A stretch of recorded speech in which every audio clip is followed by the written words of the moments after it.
Во тема на денот разговараме со професор доктор Елена Ќосовска, раководител во Институтот за јавно здравје. Добро дојдовте во тема на денот. Расте ли бројот на кардиоваскуларните заболувања во нашата земја и која возраст, која категорија на граѓани се најпогодени? Можам да кажам дека од изминатиот период имаме благо опаѓање на застапеноста на болестите на циркулаторниот систем во вкупниот број на починати од заболувања во нашата држава. Тоа се должи токму на вакви континуирани превентивни активности кои што се превземаат, а се во доменот на пропаганден материјал, едукација од страна на здравствените работници на популацијата, организирање на вакви активности, но исто така и редовни систематски прегледи, редовни превентивни бесплатни прегледи според програмата национална за јавно здравје, така да имаме благ тренд на намалување на болестите на срцето и крвните садови, за разлика од еден период кој што беше пред едно 10 години. Дали се повеќе млади има кои што заболуваат од овие болести?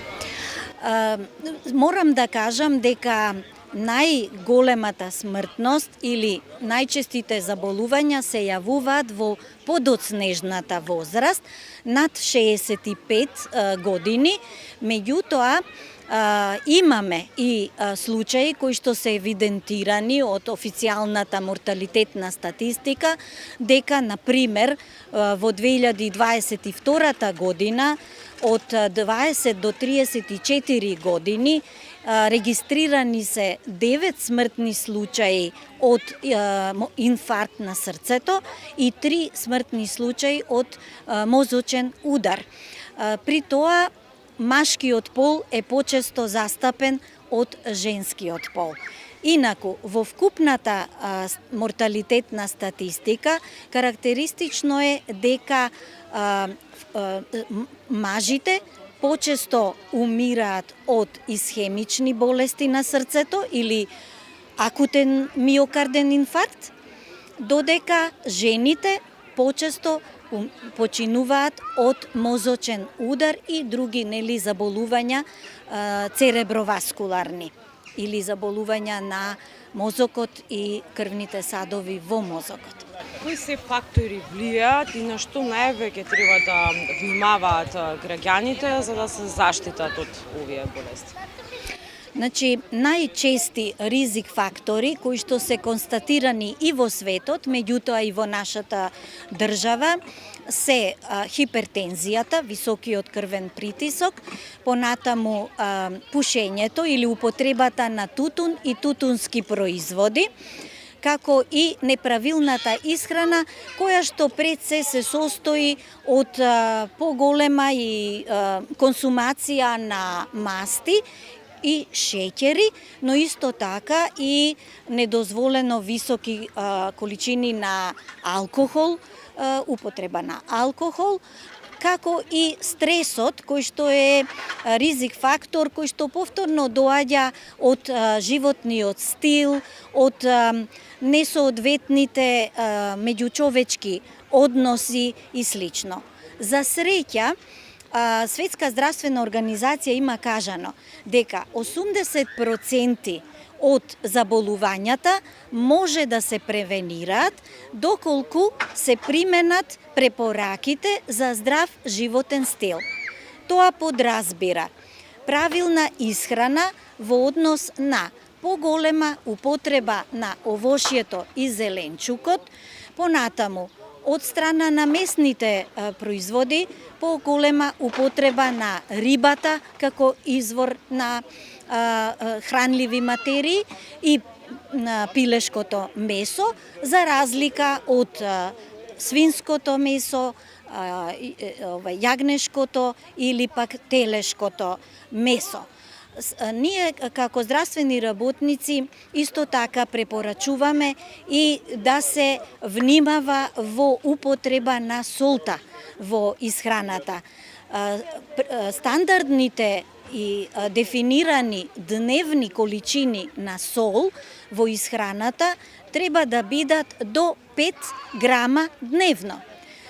Истражувањето на Институтот за јавно здравје за употребата на солта во нашата исхрана покажа дека 3 пати повеќе ние користиме како население сол во нашата исхрана, што е неправилно заради тоа што солта доведува до поголема употреба на течности, тоа го зголемува волуменот на крвта, а тој врши притисок врз крвните садови и работата на срцето и мозокот.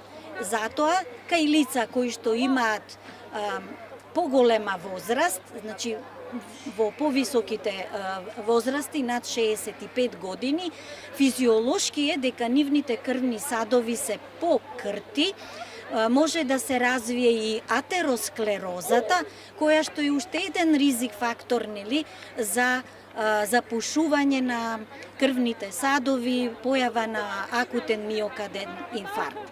Значи, препораките се правилна исхрана, без шеќери, без сол во недозволени количини, без масти, без претерана употреба на алкохол, никаква употреба на тутун и тутунски производи, поголема физичка активност, најмалку Светска здравствена организација вели дека 30 минути дневно мора секоја индивидуа да практикува физичка активност. Таа може да се движи од обично пешачење, може трчање, возење велосипед, понатаму пливање и разни други форми на спортски активности.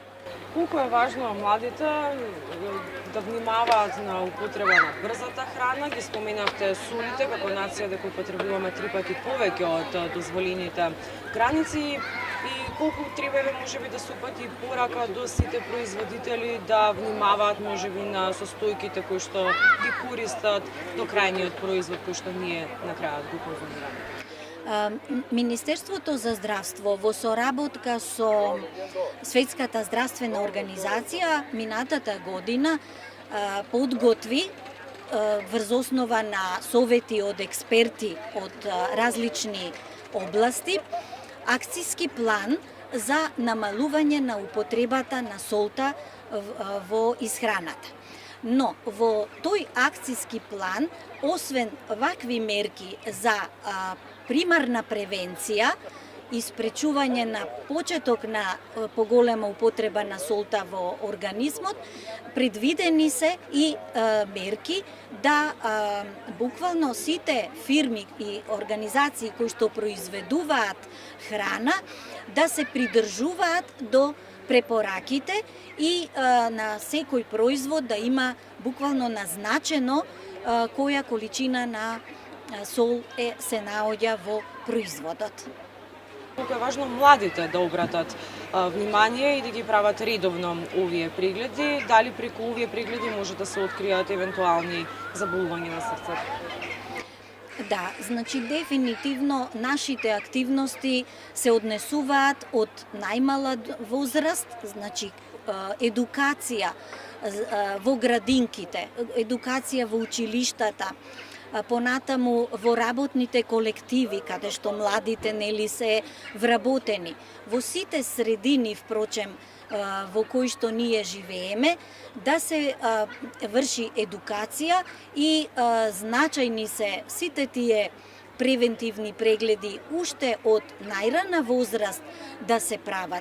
И Институтот за јавно здравје, центрите за јавно здравје, службите за медицина на труд, колегите матични доктори во рамки на примарната здравствена заштита, сите ние имаме законска обврска да работиме на промоција на здравјето и да укажуваме на потребата од тоа барем еднаш годишно секој граѓанин во нашата држава да направи превентивен преглед.